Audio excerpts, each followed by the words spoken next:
Udruženje sportskih ribolovaca Karaš iz Česterega je jedno od onih ribnjaka i mesta gde ljubitelji prirode i ribolova mogu da dođu i da provedu jedno lepo popodne, jutro ili veče. A vi nam kažete koja je zapravo zamisao ovog ribnjaka i da li ovde se okupljaju upravo ljudi tim povodom?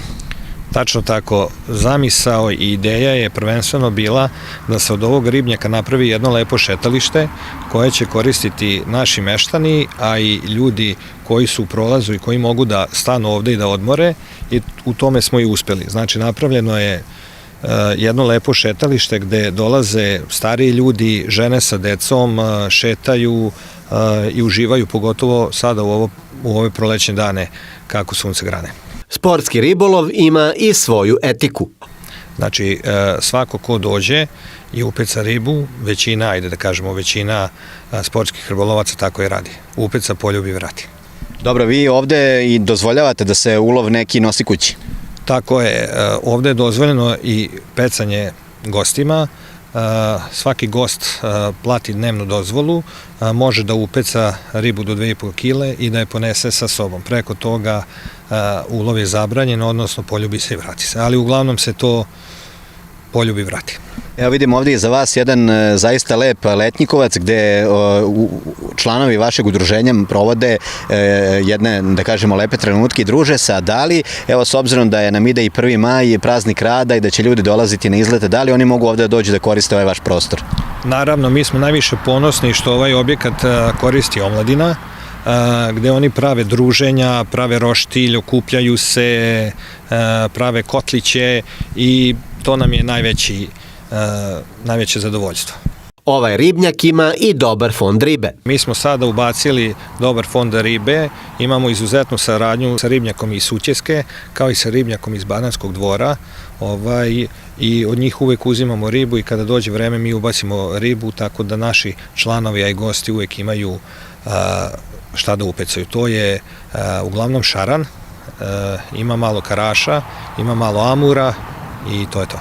Većinom svi se vraćaju sa ribnjaka zadovoljni, zato što upravo ustvare ono što su hteli, upecaju, poljube i vrate.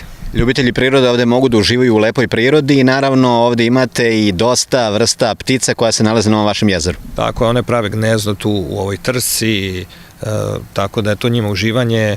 Već dugogodišnje je poznanstvo da ovde dolaze 2 labuda, izrode male labudiće i mali labudići odlete kada stasaju i oni isto odlete, ali svake godine se vraćaju i to je već dugo godina tradicija, što se kaže, i lepa atrakcija svima koji dođu i mogu da ih hrane i uživaju u tako lepom prilogu.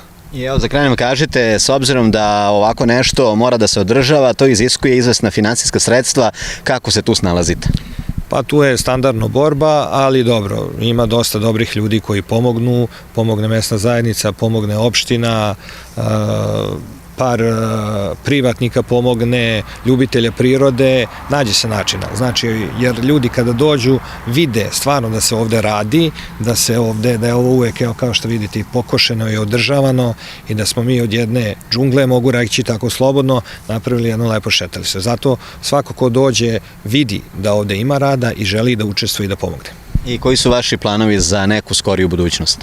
Naši planovi su da ovo nastavi ovako da bude još lepše i da uspemo da vidimo da očistimo ovaj vamo predeo, kako se zove, gde želimo da napravimo jedan lep park koji će ujedno biti i izletište, gde će mladi moći svakog prvomajskog uranka da se okupljaju i roštiljaju i da tu još to više bude ljudi, da bude baš ono pravo šetalište kako smo i zamislili sa parkom. Lepa priroda u kojoj je smešten ovaj sportski ribnjak pružit će svakom ribolovcu i šetaču trenutke za pamćenje.